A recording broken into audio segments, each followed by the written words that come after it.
glad to say that this is my first keynote in Germany.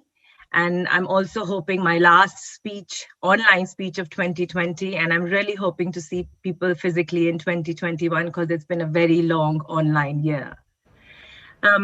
Very exciting, the German market, because I really looked at an angel investment very closely recently there. So very, very glad to be here and want to say thank you again. I wanted to talk to you guys about something that is very near and dear to my heart and to the work that I do every day. I stand here this morning as an Indian citizen, a UK resident, a member of the EU, but most of all, a woman of the world. What a year it has been for all of us, for women in the corporate world with little children, working from home while trying to juggle both home and personal life. I'm sure it has not been easy.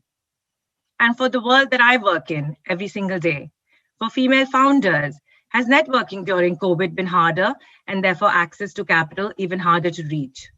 I'm personally hoping COVID has fast forwarded corporate culture and employee mindset, aiding in the monetization of the biggest asset class waiting to be monetized, the female workforce. In fact, in many conversations, some female founders, as well as female GPs, told me that fundraising during COVID has been a blessing in disguise. Male investors on the other side of the Zoom call can tell that these women were pregnant while raising. While in 2020, we have made significant headway in space exploration, down on Earth, a woman's womb occupancy status continues to remain an investment criteria. My own journey into freelance work, advising female founders, started as I was passed over for a promotion in the city. Passed over since I wasn't that unencumbered mythical worker, as described by Caroline Perez in her book, Invisible Women.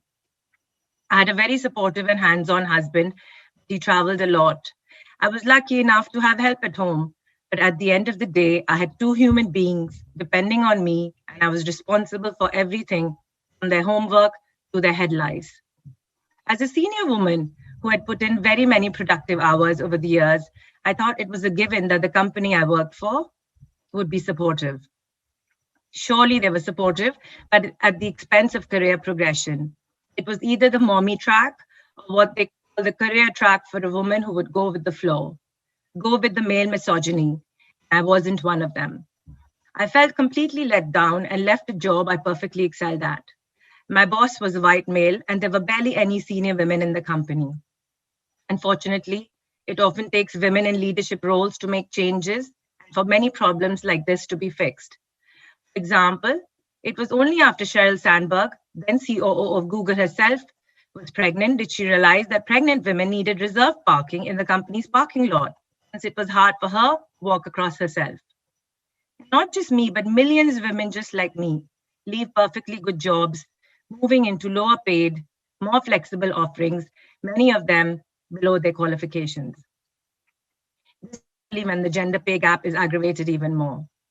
Changes such as more senior women in leadership roles, statutory changes to paternity policy that offer fathers full or close to full reimbursement of salary, along with a fixed time frame to use this parental leave, is shown to have a positive impact on female employment. And we need a lot of such changes. Moving out of the corporate world, into the world that I live and breathe in every day, the world of female founders in tech. How different is it in this meritocratic world? I'm not sure. As I fight for gender equality each day, I would say I fight for diversity of thought, diversity of leadership, because it is a known fact.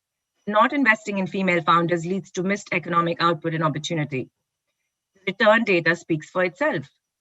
Female-run startups generated 78 cents in revenue versus male-run startups generated less than half of that.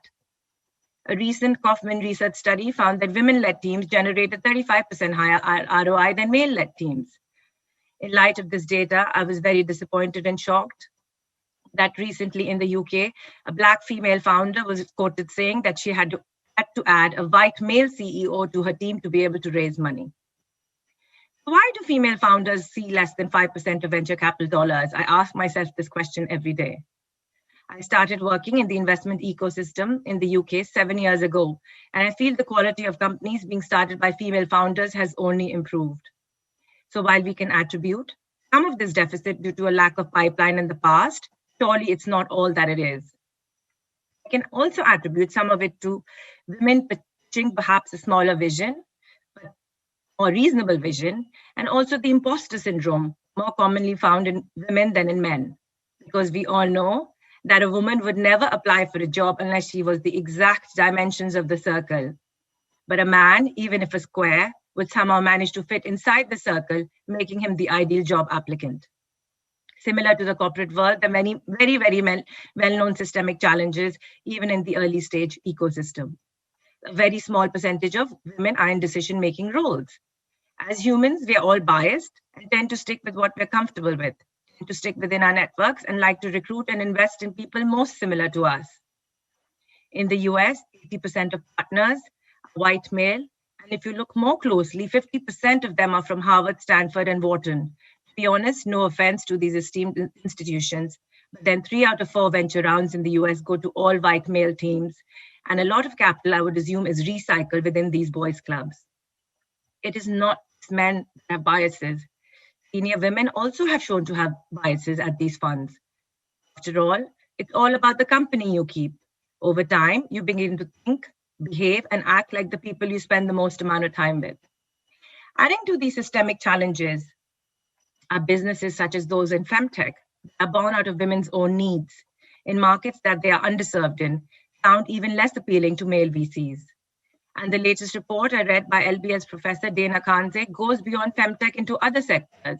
Her research shows that a woman-led venture in a male-dominated industry receives less funding and at lower valuation than a male-led venture in a female-dominated industry sees no difference in raising or in valuation.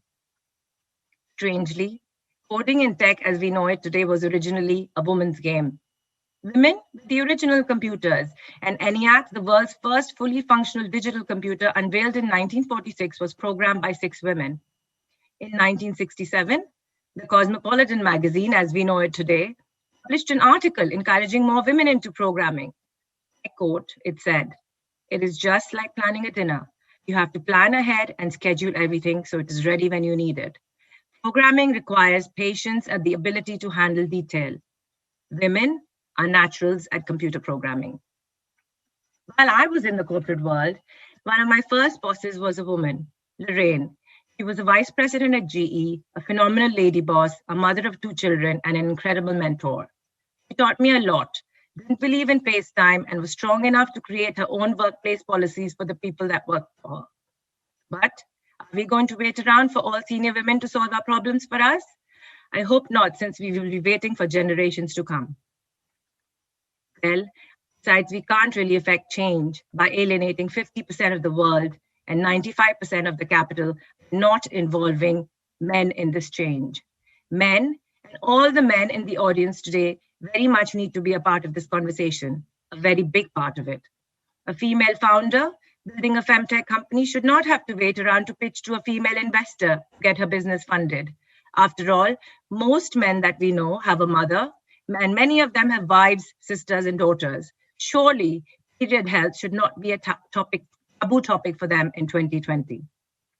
I personally feel proud saying that my one and only role model in my life was a man, my father, a natural-born entrepreneur, a scientist by training who built a successful business by commercializing what he built in the lab. I learned many things from him about leadership, using equity at different levels of the organization, and about the benefits of diverse team. I am today who I am because of him. And it was in his memory that I kept my maiden name even after I got married. Involving men in the discussion is a very key part of bringing about the change we want to see in the world. I talk to many male investors at funds each day, and I know it is not all doom and gloom. Many tell me that diversity is very high on their agendas. Change is happening at a much faster pace than I have seen previously and personally. NASDAQ announcement earlier this month, in corporate boards with a target to improve boardroom diversity, and others from LPs can and are using their power to demand diversity can have a huge impact in a very short amount of time. I personally hope to see many more announcements from funds such as Swedish fund Kinnevik, which publicly announced diversity targets for their management team, portfolio companies, and allocated 10% of their investment budgets to be invested in female founders.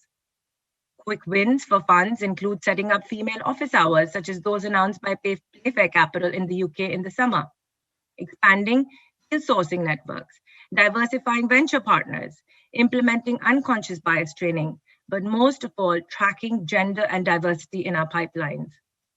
For we all know that we can't change something that we don't measure.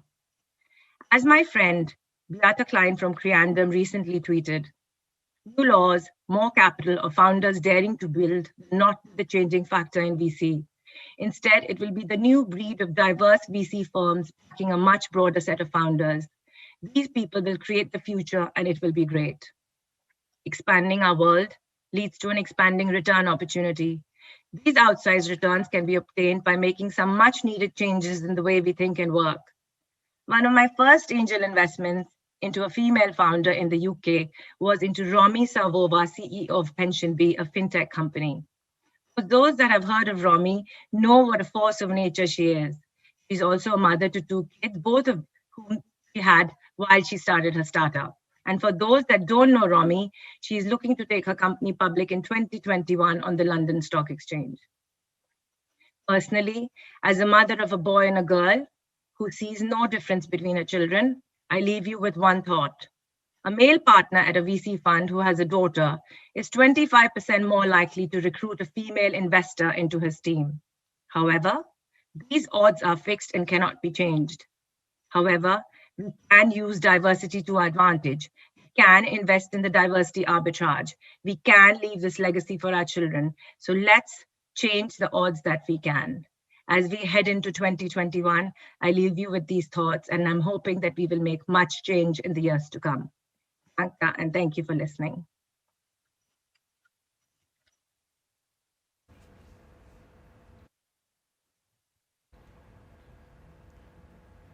Sorry, I didn't hear the last part. Could you repeat the last? Sorry, I said thank you for listening. I didn't. No, I didn't. I'm so sorry.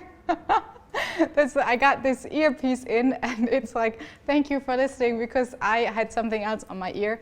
Thank you so much, Deepali, for sharing all your insights and for everything that you bring to the female investor lead world. I bet if somebody is in the audience and wants to reach out, they can, right? 100%.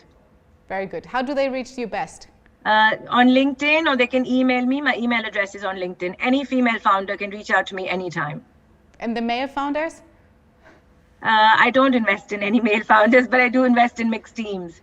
So, but any female founder can reach out to me. Very good. Thank you so much, Deepali, for joining us today here. Thank you. Bye-bye.